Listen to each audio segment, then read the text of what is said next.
Hey guys, we're here at Danielle Boulud's DBGB to talk rosé. That's right, pink wine. DBGB is Danielle Boulud's Bowery outpost, a neighborhood restaurant known for its bangers, burgers, beer, and beautiful wine. Today we're joined by head sommelier of Danielle's Dinex group, Raj Vaidya, and head sommelier of DBGB, Smedley, to learn about why rosé is so great for pairing with food.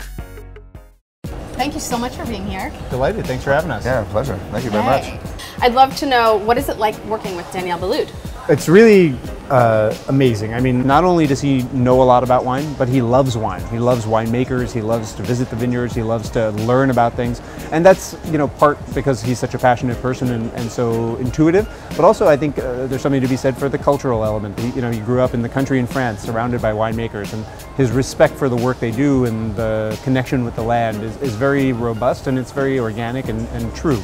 And so that's why I'm so lucky to get to work with a guy like that. So what's the best way that we can utilize a Somm? Describe wines that you've had before that you like, because that's the easiest way for us to kind of pick through and figure out what your tastes are. Okay, so maybe get your phone or a pen, write wines you like, bring them to your Somm. Totally.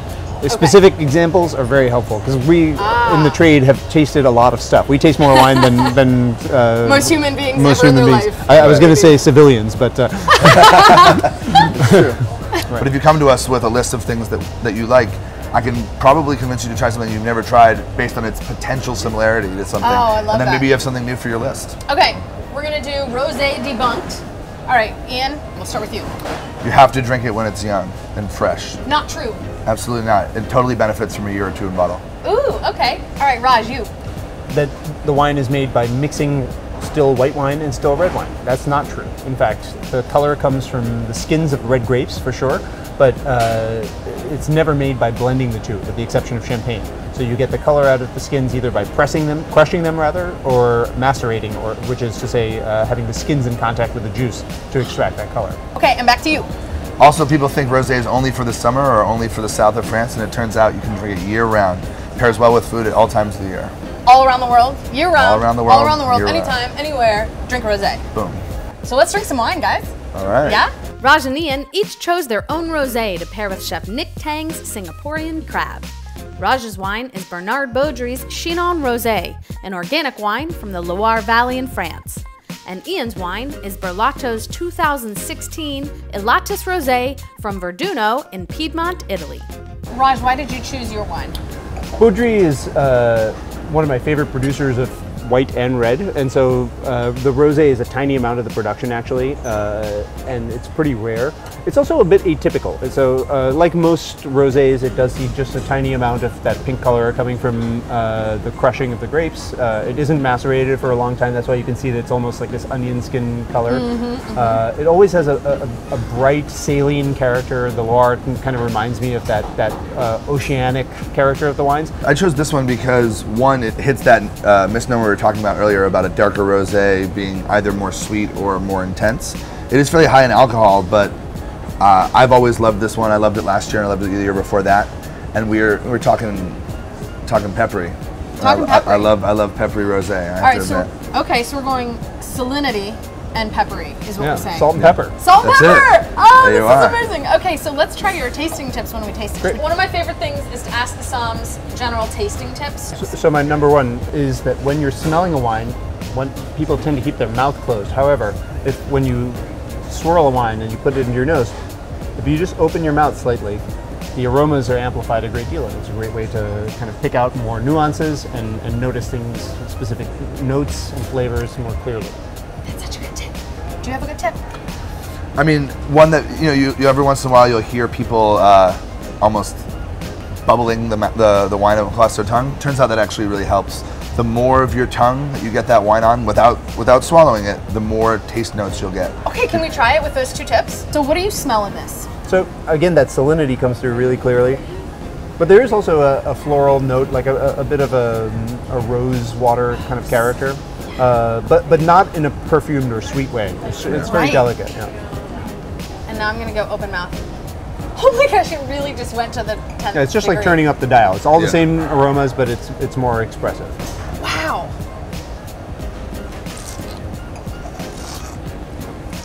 Okay, so you were saying kind of bubble. So teach everyone, do a little demonstration right now. If you can. I'll show them, you talk. How about Oh, that? perfect. Thank you. So you take a small sip, and then lightly open your mouth just enough to get some air in there, and he's rolling that around behind his teeth, on his tongue, all over the palate. You really, the wine really expresses itself differently on the sides, on the very back. You'll get that, especially that saline acidity really jumps out in this particular wine.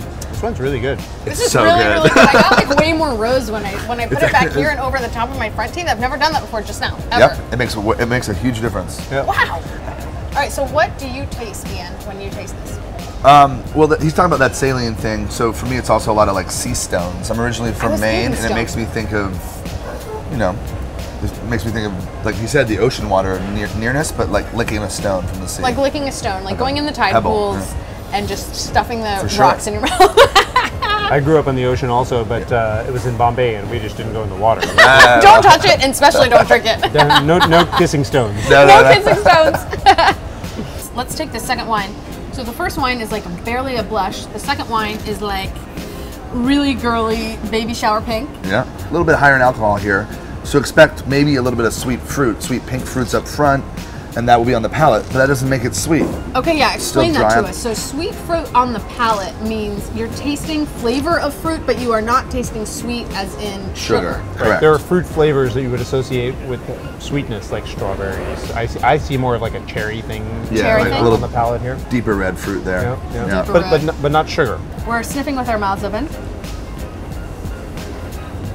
I've got a little like watermelon, a little strawberry. I think I agree with you, and pepper.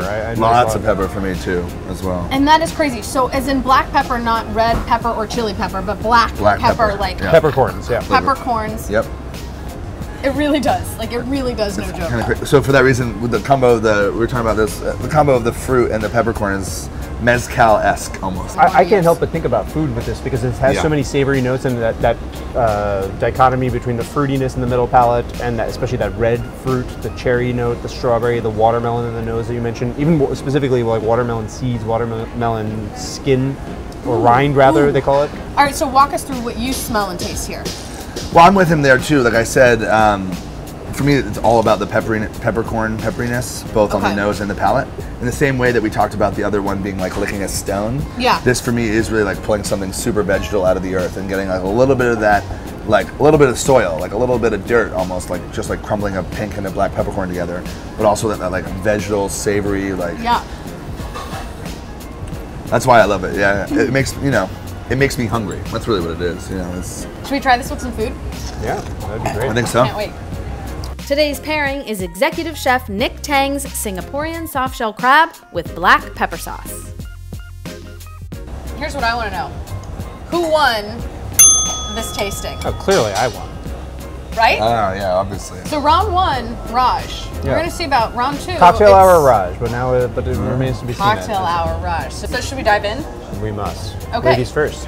Okay, all right. Oh my gosh. I feel like this, okay, check this out. I mean, I feel like this guy needs a name, and I'm kind of getting attached to him, but he's looking right at me when I take the bite. I don't know. His days are numbered. Don't worry about naming his days him. are numbered. Okay. I'm going there. Oh my god. It's rich and velvety and black peppery, and the crunch is kind of amazing from a texture standpoint, and then the bun is sort of gooey, yummy, and then you've got the lettuce that kind of crunches it up. This is so luxurious and good. All right, let's try it with your first wine. Contrast pairing. Ooh. It's refreshing. It's refreshing and it like clears everything out. Yeah. The saline lasts for sure, which is nice too. And it really is salt and pepper. We talked about salt and pepper with the two wines, but actually with the pepper in the dish, I think it's working pretty well, actually. Yep. The black pepper from the sauce, I think, lingered the whole way through, but I still think there was the refreshing light element. But it's the saline that I love that wine for already that I think really does pair so nicely. Refreshing the palate, balancing out that spice element, balancing out also the richness of the dish, because it being fried and also the brioche in the bun adds enough butter that you want something to kind of cut through it. I think that works pretty well. It works perfectly. Well, I don't even think they all do. So these guys are the experts. Okay, are we going for number two? Let's do it. Okay. He's reaching for it. Oh, you got him. The final blow. The final blow. That's it. Be careful what you wish for.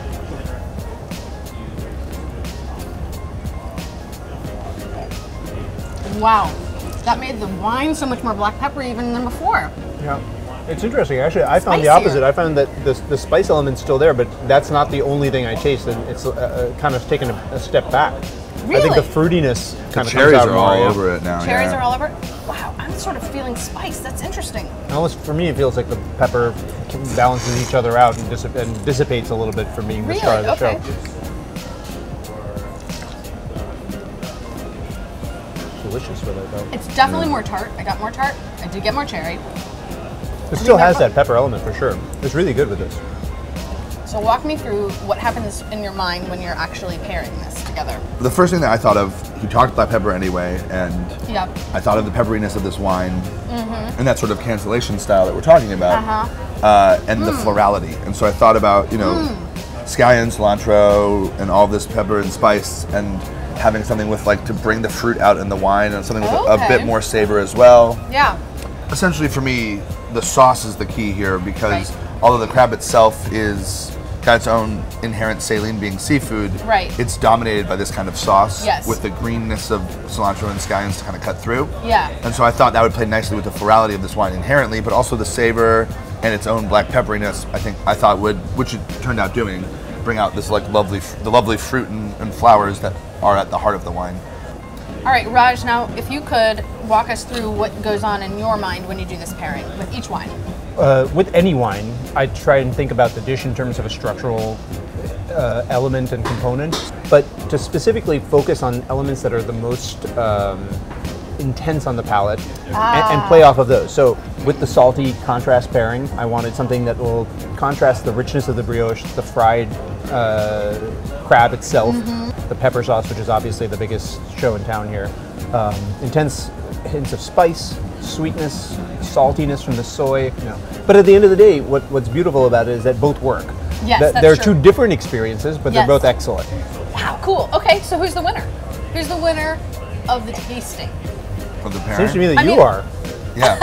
That's I think that so, is true. yeah. I'm the one that gets to be here and do this and taste this all. I have to give it to the Piedmontese. I think that I think the Burlotto is the better wine with this dish. Agreed. You're gonna give and it I think up? the one thing that is really standing out that makes me like it more is that because it has that slight bit more alcohol and there are more richness and glycerol character, I think that balances out the brioche that I hadn't given it much thought. The bread brings this buttery sweetness to the dish that I think needs a little bit more richness. I think maybe the Baudry is a little too light for it. A little too. So round one, Raj. Round two, Ian. Canceled out. Yeah, perfect. That's it, man. That's Win, perfect. win, win. And then me, of course, winning everything Right. because I'm here. Round Thank you three, so Carol. much. Round three, Carol. Raj, Ian, you have been followed. Thank you so much. Thank you. It has been such a pleasure. Thank you very much. Thank you.